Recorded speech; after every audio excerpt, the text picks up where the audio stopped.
Hey, everybody, specifically Dr. Poor, since you're the one watching this one. This is my updated presentation on Tesseract, now with more cool stuff. Oh, that's not going. There we go. So to introduce this, like we said before, slideshow presentations are ubiquitous across education. They're everywhere. Educators are using them. Students are using them. Visiting lecturers are using them. Slideshows are so common and classrooms are seeing so many of them per day. So it's very important that classrooms can context switch those presentations very quickly so students aren't scrambling to set things up, professors aren't scrambling to set things up, visiting lecturers have a good time at universities when they are presenting. The issue is that they're not super easy to set up right now. You, Dr. Poor, have witnessed this in the classroom when students are trying to switch presentations. For us, a lot of times we use the shared computer interface, where you're having to log in and access that medium with the presentation. So first of all, you have to log in, which all of our computers are Windows computers, so that takes a while.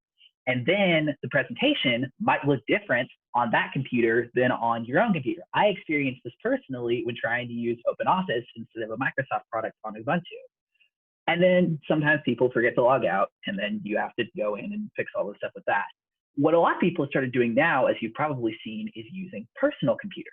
The issue there is you have to establish the connection, and that is very prone to failure, as I'm sure you've seen. I had a situation last semester with Dr. Cherney where I had to present and was not able to present on my computer because the Apple computer would not pair with AirPlay. So that's a big issue. And screen sharing can just be a pain sometimes. So there are two primary issues that are the time wasters in the situation: the authentication and the file access. So we have to authenticate by either getting into the shared computer or hooking up to the projector somehow, and then accessing the file that we need to bring up. So we have some options here. The main one that I saw proposed, I tried to do a lot of research on this and really struggled to find stuff related to this. What I did find is that people are like, okay, this one-to-many interface isn't working. What if we just made it to where most people could share files? This is actually from a paper where they were looking at this multiple file sharing interface using something existing. One of the authors, Chateau Vedhay, actually went on to make a new interface called Sage 2.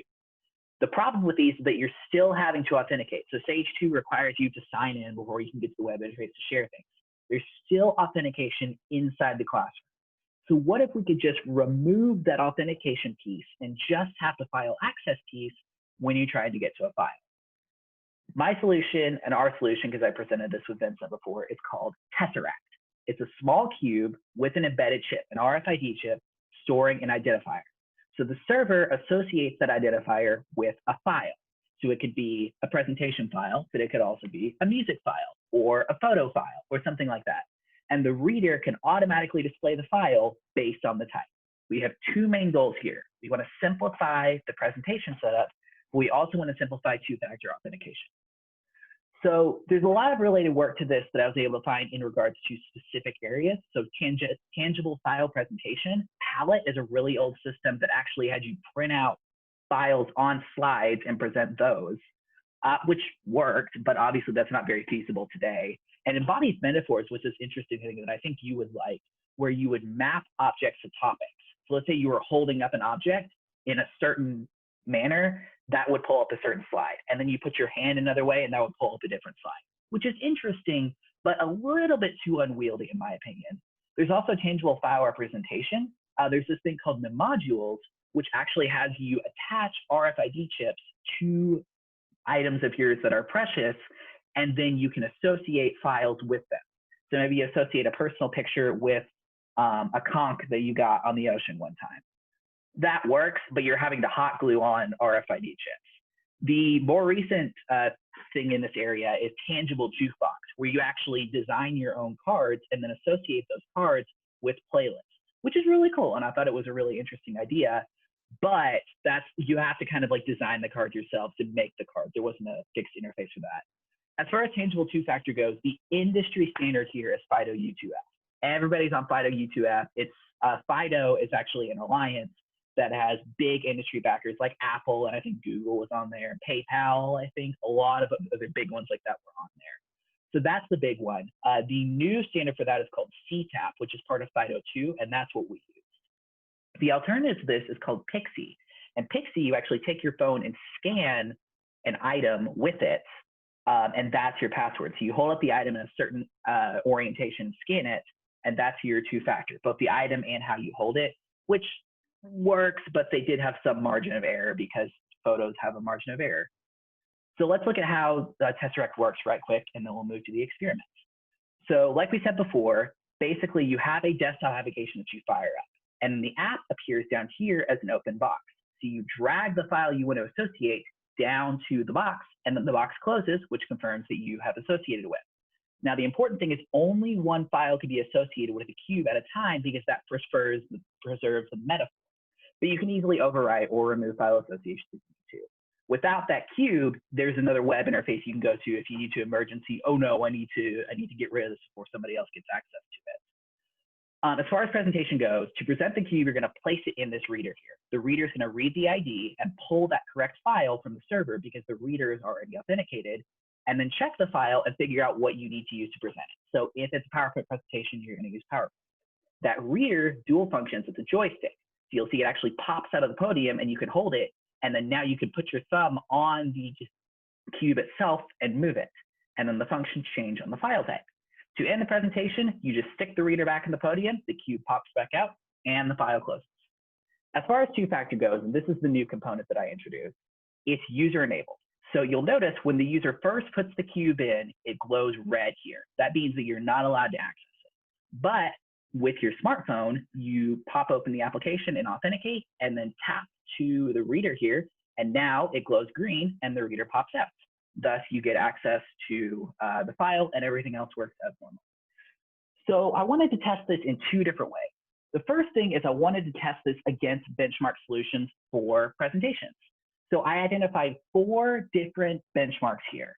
There's using a shared computer, and you can either do that via a cloud drive or via a USB drive.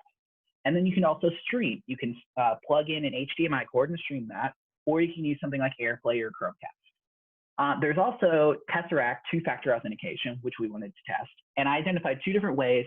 There are a bunch of mobile applications. I picked Duo. I picked a lot of these because they were kind of ubiquitous. Duo I picked specifically because their push notification is probably the best form of almost semi or non-WIMP there is out there on the market. And of course, for tangible, I picked FIDO UTF. The main industry level implementation there is a Yubico key, which is actually a physical object that you plug into a computer, and then that's how you authenticate the file.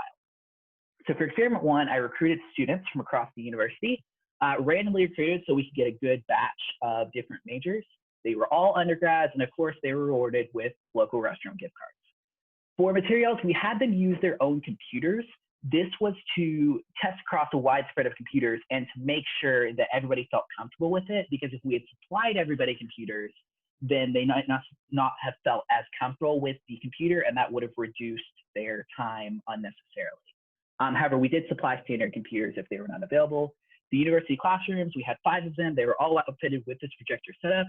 And of course, we supplied the things that they would need to connect, like an HDMI cable, the Tesseract cubes, and the computer. The design was 1 by 1. The independent variable was which interface they were using, and the dependent variable was the usability of the interface they were using. So we gave them all pre-experiment survey, we introduced the subjects, and then we assigned them randomly to either have one of the 4 benchmark interfaces.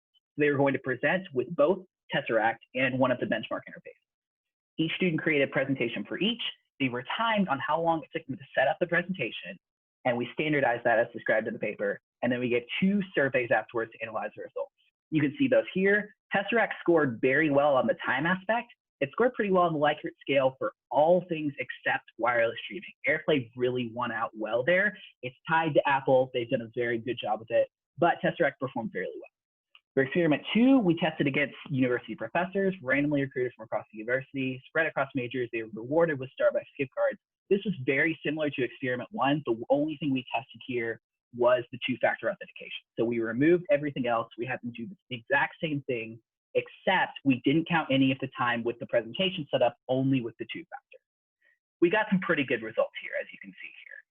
These are good results. They could be better. Obviously, we struggled a little bit against AirPlay, but we want to extend this to other industries, maybe have multiple files per cube, and have some kind of independent 2-factor authentication object in the future. And these are my results.